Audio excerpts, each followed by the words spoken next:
Hello, everyone. I feel like I'm in heaven today. In fact, I think I am in heaven today because I'm sitting here with Mary Dawn Roberts in her studio in Guelph. And what a celebration it is, Mary Dawn, to be here with such vibrancy. I'm getting goosebumps now that I'm sitting here and beginning to speak with you. So for those of you that don't know you, please introduce yourself and we're going to talk about your process, your inspiration, your life, and so on. But introduce yourself to the many viewers that are going to be watching this. Hello, everyone. I'm Mary Dawn Roberts. You are witnessing a lifetime of work, current work, not a lifetime's work, but I have enjoyed this. I am thrilled to be able to have had the opportunity in my life because of support and just goodwill amongst people and interest in their having my work. So here I am, wanting to talk to you about my life and my work. So there's a lot to talk about, Mary Dawn. Yes.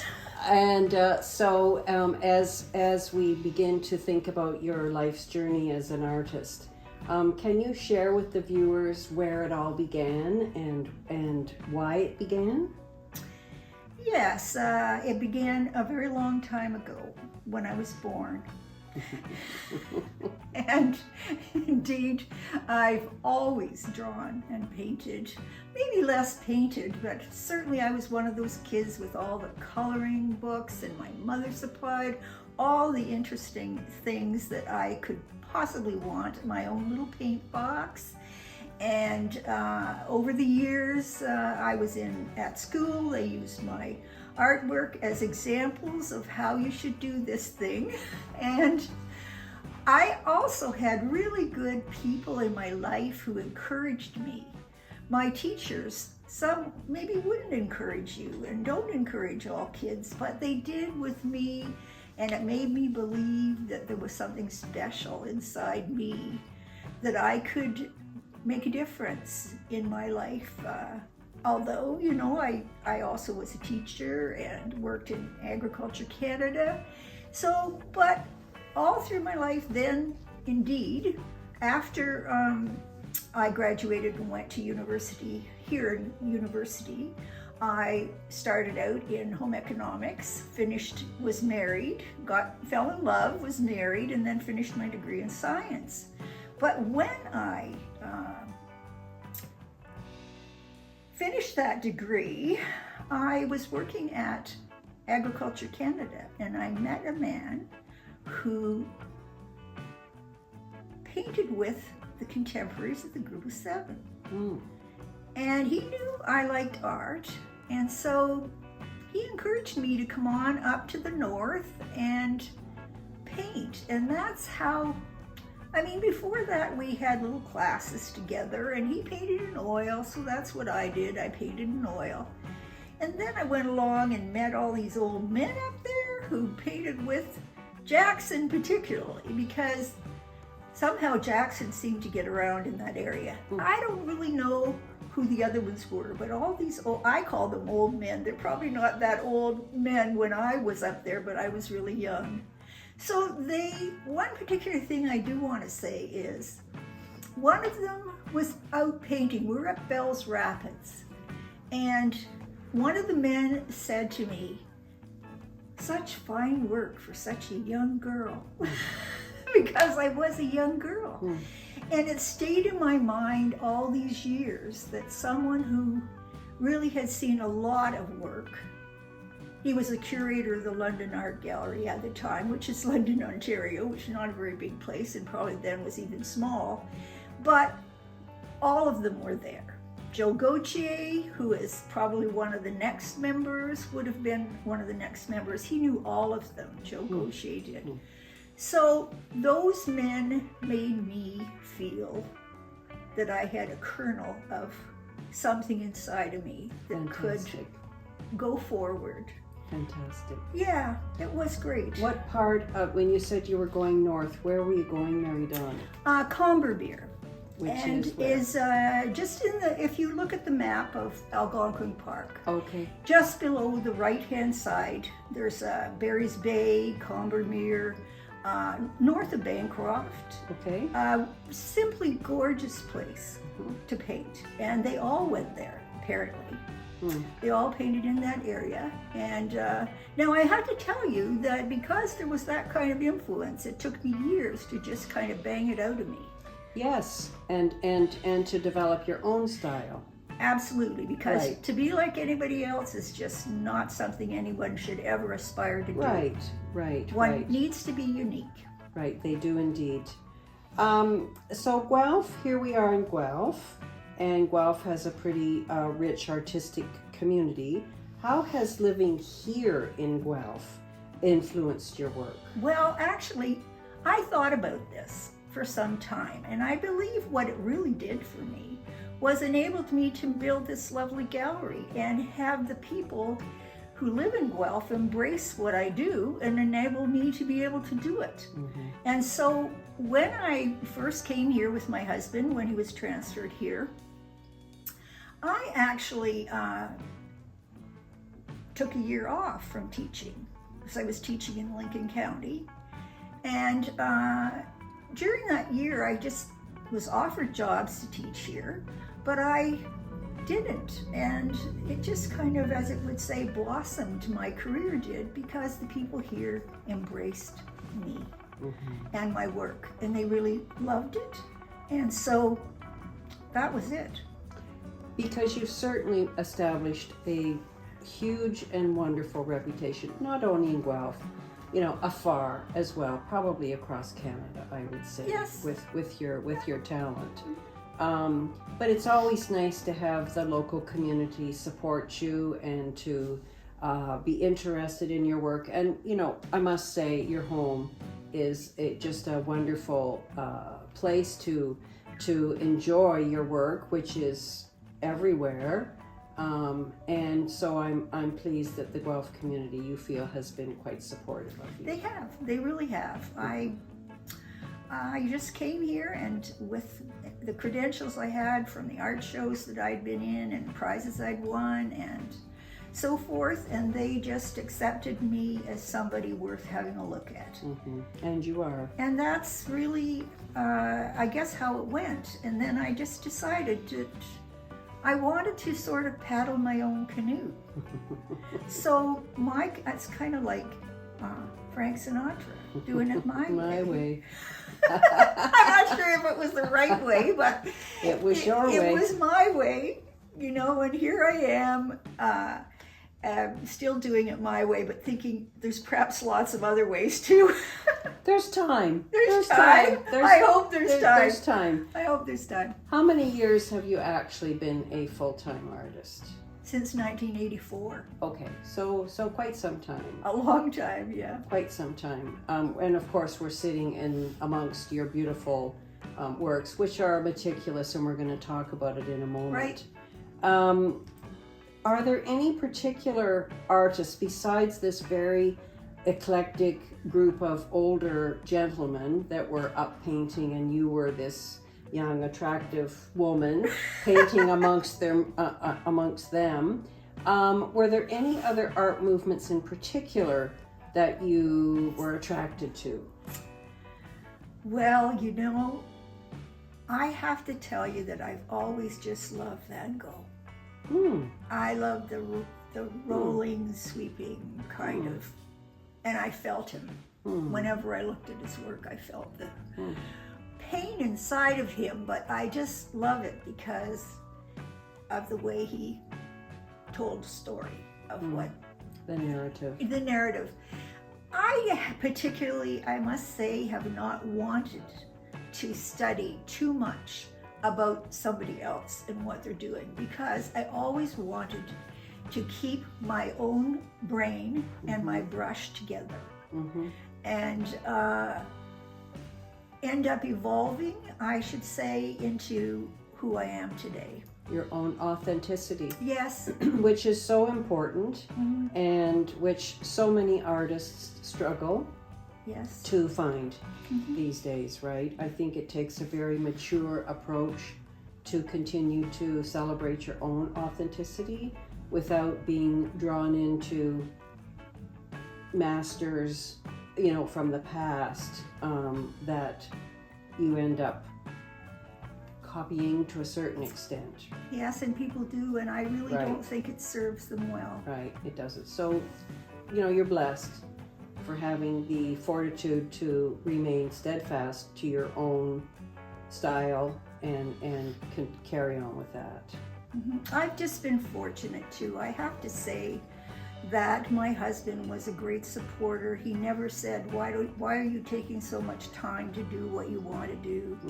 He did picture framing for me, and I could not be here today had he not been that helpmate. And people need it. Artists need support. They do. They need somebody who believes in them. They do. You can do it yourself, and I've had to be by myself for more than the last 11 years. But you need, if you can, it's wonderful to have somebody who doesn't say, oh, what are you doing now? Why are you wasting all this time? And there are people out there who are like that, and I hope somebody is watching this video and realizing that the person that they have in their life needs them to provide them with that uplifting support. Your process is, of course, incredible. Certainly your paintings show an enormous amount of skill, technical skill, understanding of composition, color theory, all of those things that really go into making a great and skilled painting. So you do have one of your favorite paintings close by, Mary Dawn. I do. And I believe it's this one right up here. One of your favorites among your many babies here. Yeah, they're all my babies. Yeah, of course Everybody they said, are. which one do you like the best? Well, really, I love every one Of till course I'm you finished. do. Of course, and then you do your next one, and that's the next That's best one. right, and then I love that one. But tell me about this one above. Well, this particular piece of work came about when I was having some older men come and finish my addition at the cottage, my lovely painting room.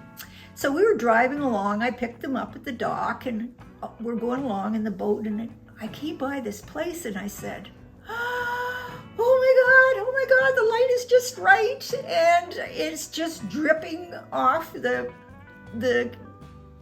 this side of the river and into the river, and that lovely tree is just bursting with color. And I said to myself, oh my God, I just have to have this. And so, would you mind if I stop? No, of course they wouldn't, because of course, how many times are you with an artist who's gone crazy over something? Yes. Well, yes, indeed I was, and it took a tremendous amount of work to do it. But I never mind when it's something I really love to do. Can we take a closer look at it, Mary Dawn? Absolutely. Okay. Absolutely. Let's just take a look at this baby here. So, you invite me into your excitement with this piece, and just tell me what really was going on to cause you so much excitement to have these gentlemen stop. I'm going along the river, driving my boat, and I saw the light starting. It was morning time, and I saw the light just kind of, I would say the light dripping. Light never drips, but the trees are in the back here, and the light is coming over and coming down into the water, and this lovely, lovely tree, just full, and kind of the beautiful swoop of the maples. They always kind of grow like this, just lovely. And that would be my science background, who has to make sure that they look like they really are. Yes, yes. And so anyway, this water took forever to do, and but I really enjoy it because of the contrasts and because of the wonderful colors within it. So anyway, it's one of my favorites. And then I could tell you that I have many more. I'm sure you do. It's called Morning Light? Morning Light. Morning Light. How appropriate. Beautiful. My artwork is pretty much has this very similar pattern. I go outdoors as if I was going to work in plein air. Yes. And I did work in plein air for somewhere between 10 to 17 years. Mm-hmm. So I go out there as if I was going to sit down with my easel and my paints. But I go out there with my camera because today I need quite a bit of time to do it. The light changes, there's insects and all that kind of stuff. Mm-hmm. So I photograph a myriad of things that I think are really wonderful. Mm-hmm. Some of them don't produce. They're only what I saw. Mm-hmm. And so I don't have that reference. But let us just be brief and say there are some that I can feel what I saw. The composition is strong and it's within, and that is what I really go for when I'm out there with my camera, as if I could just sit down and say, you know, I just like it this way. And then those will sometime, maybe even 10 years later, become a piece of work that I do. It's not necessarily what I'm hunting for today will necessarily be worked today. And so then I come and I print off. So now I have this lovely mega tank printer. Mm-hmm. Wonderful. And I print things off, or I have them done. And actually, I often can work from a little tiny, a 4x6, but sometimes I do a larger size. And so then I begin in what I would say is a technically a traditional fashion of a drawing, and then a wash of color to bring in the shapes that I want within my work, and then I gradually, my work is always worked up in layers, and sometimes I leave an area that isn't I complete later on. You know, like I might, for example, leave the water and do it later. Not later as in years later. Right. But and you know, another thing is too, somebody was just saying, you know, that they had a whole bunch of paintings and they just do a little bit on them now and again. And I think to myself, oh, how do you do that? And I take a piece and I work with it and I live with it and I embrace it and give all of my mind to it. And so I don't want to stop until I am finished. So what you're really saying is some of these pieces, or most of them perhaps, are actually pieces that are composed in your mind's eye. Not necessarily that it has been a physical location, but you have taken bits and pieces and extrapolated certain things. Perhaps if you were looking at a lake and you weren't happy with the trees in the background or whatever, I could change them. You can change these things at free will and still continue to produce a beautiful painting. I do. You do. I can, but I have to tell you, I look for what I want. And I painted this from photographs from a long time ago when everything was up like this. And you can see it's called Testament to the Wind because of the fact that the wind, the prevailing wind, is always pushing against the vegetation. Today, I noticed when I was up to the cottage the last time that these have all nearly fallen into the water. Oh gosh. But do you see how the wind makes these have a beautiful shape? Well, this is a white pine. Gosh. And a white pine always grows this way. And I absolutely love them for that reason, because they have such a great rhythmic quality to their branches. This is why people love Canada and Ontario, right? Yeah. For precisely these beautiful reasons that we can see and so appreciate and fall in love with nature at its best, at its most casual, unscripted best. I love it because it's what I know. It comes from my science background, but you learn to love it because it's there and it is powerful, and the trees, one day you'll see things and they look one way, and the next day the light is just a little different, and it gives you a completely different composition. Mm-hmm. But this one was from things from such a long time ago, and unfortunately now these beauties are now into the water. Yeah, it's a shame, but I documented it, and I feel good about that. That's fantastic. That's fantastic. Yeah. Okay. And so I do have a lot of things. They look quite a lot like the studies I did, but I study with my camera. Mm-hmm. Your paintings are oil or acrylic? They're acrylic.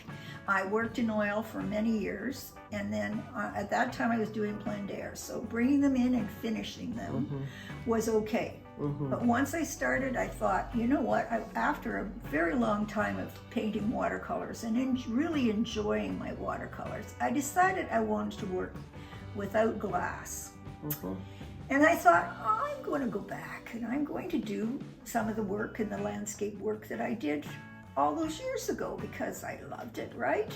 And I said, let's just see. Well, my little watercolor fingers and my acrylics, because I found out that I couldn't stand the varnish, and not the varnish, but the solvents. I just took my breath away. Mm-hmm. And I thought, this isn't healthy. Mm-hmm. Mm-hmm. So I bought acrylics, and I found that my little watercolor fingers and acrylics, it was really good. It was a match. And then I said, whoa! It was a match. This is terrific. You found it. I found it, and I continue to do it because it just feels right. I mean, I went back. I have an oil out in the other room that I did just thinking, oh, I have to try that again. So I bought water-soluble oils. Wow, my hands were dirty, and I thought, wow, why did I ever like this? Well, different mediums, certainly. Anyway, I shouldn't be so funny, but... Let's talk about challenges that you faced in your artistic career. Have you had any? And if you have, how have you ever overcome them? Well, the biggest one was when my husband died. Because he was my picture framer, and he was my love. And so I was brokenhearted. Of course. But I will tell you that I thought if my art left, I would be worthless. And so I pulled myself up and I said, all right, Mary Dawn, you're gonna paint. And I did.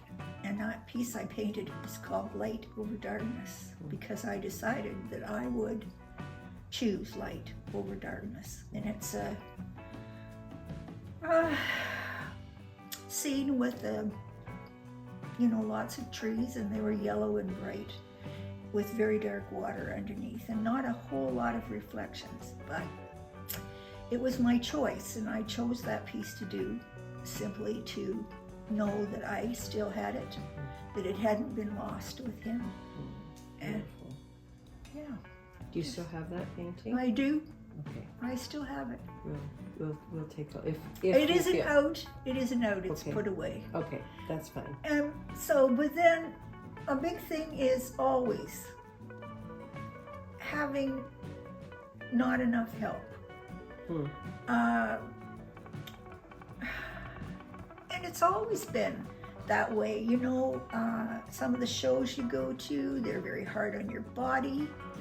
And it got to the point where I just no, it happened even before my husband passed away. He said, Mary Dawn, he said, these are not as good as they used to be. Why are you doing them?